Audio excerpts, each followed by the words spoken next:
So, the Buddha is responsible for all this stuff, So, and basically, typical bloody, teenager, well, he was a bit older than that, just dissatisfied, just dissatisfied, Yeah.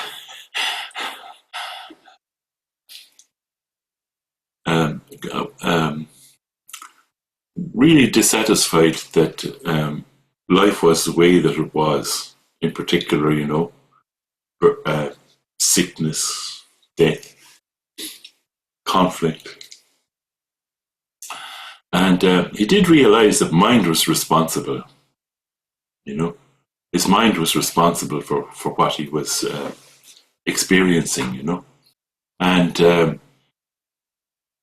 so obviously the thing to do, which I think a lot of us started out thinking is what you had to do, was how to change your mind, how to take control of your mind, And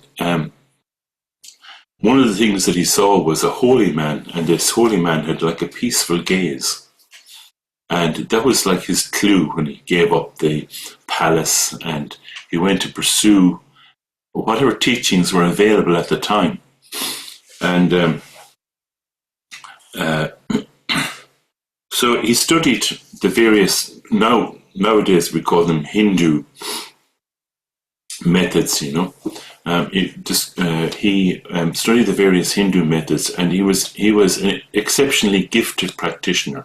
He had fantastic concentration, and under two different masters. And he actually accomplished as much as was possible to accomplish. Like he had amazing control over his mind, and still he wasn't satisfied. And he had the ability to sustain peaceful state of mind for long, long periods, And I'll explain a little bit more after the chat. And it wasn't really until he sat under the famous Bodhi tree and he relaxed. And he relaxed. And what he attained here, when he said, we call it enlightenment, what he attained was perfect wisdom. What does that mean? It means he could see the nature of things. He discovered that it wasn't so much necessary to change what you were experiencing, but to understand and to directly know the nature of things. So that's both the nature of phenomena, and then that's where all these teachings about impermanence comes. That things have no lasting, enduring essence. And also the nature of experiencing, the nature of mind itself. And this is where the teachings on pure perception, about not coloring your experience by clinging, that's where all those teachings come from. So how to practice? This is what we're about to do, isn't it? How to practice. So it's basically just about observing the nature of mind's appearances. Not analyzing them, just noticing how they are, just noticing their nature, how they come and they go. And when they go, they go. They're gone. Noticing that aspect. Not looking at the thought itself.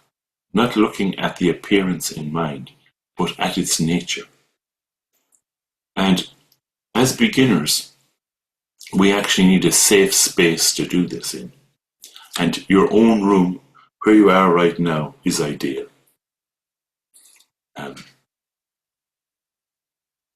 So basically, you can just relax and experience without manipulating your rising thoughts. It's very simple.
Just being aware,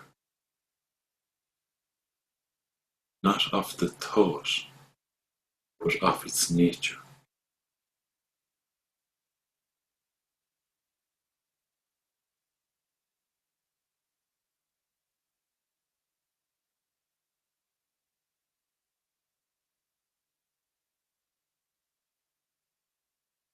You see, you don't need to do anything. There's no activity here.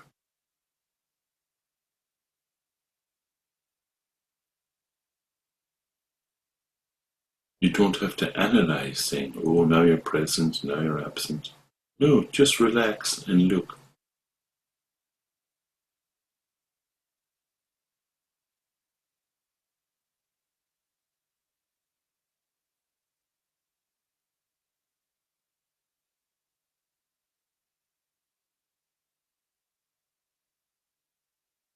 Leave your mouth slightly open.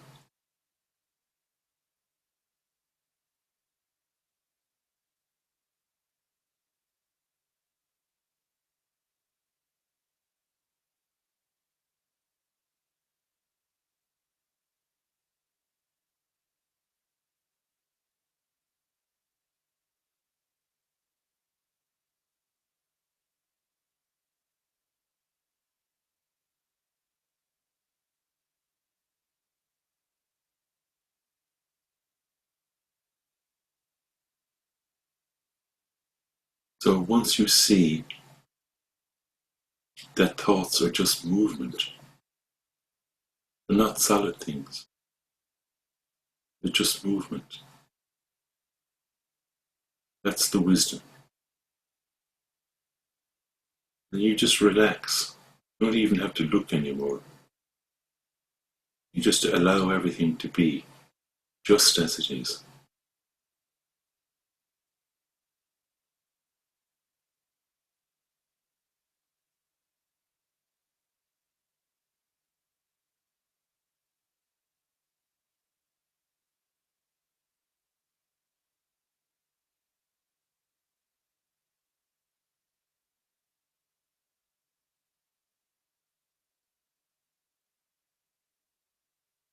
Really relax. There's nothing wrong.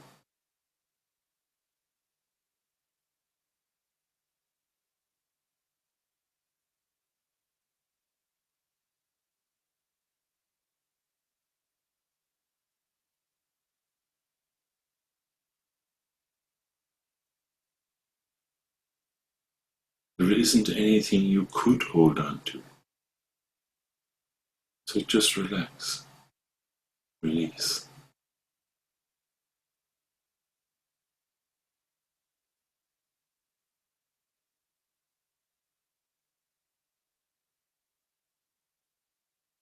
And yet you're present.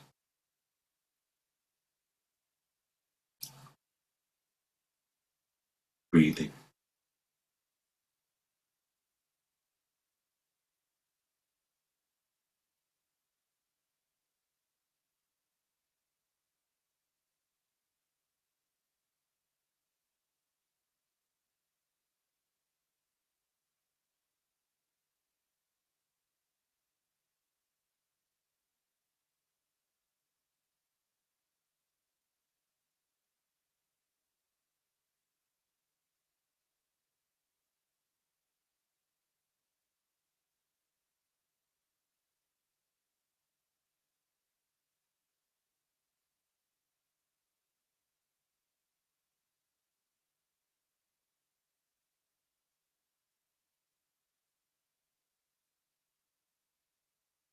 Thoughts aren't the problem. They just keep coming and going. You can relax.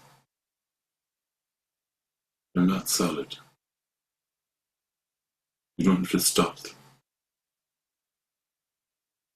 Just breathe.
Nothing special.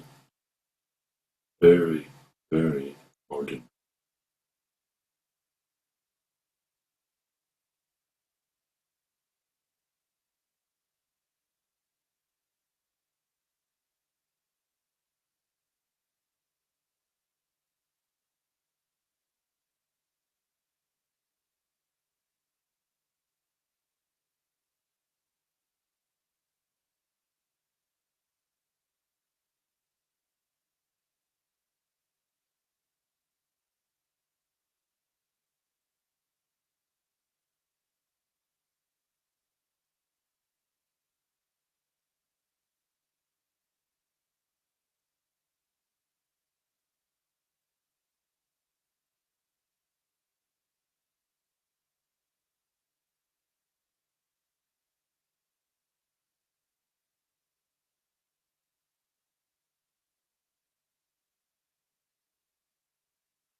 How was that?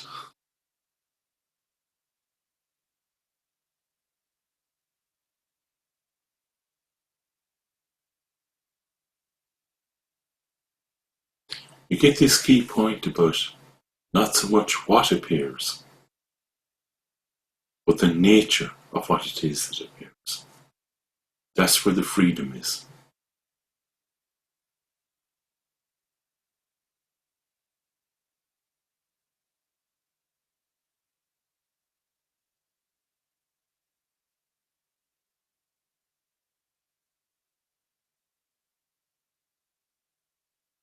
See, it doesn't matter what appears, because its nature is that it's a movement.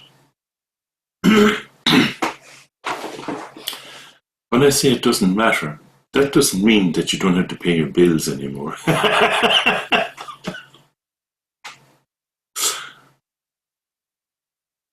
What it means is, like, in terms of your own well-being, it's just a movement.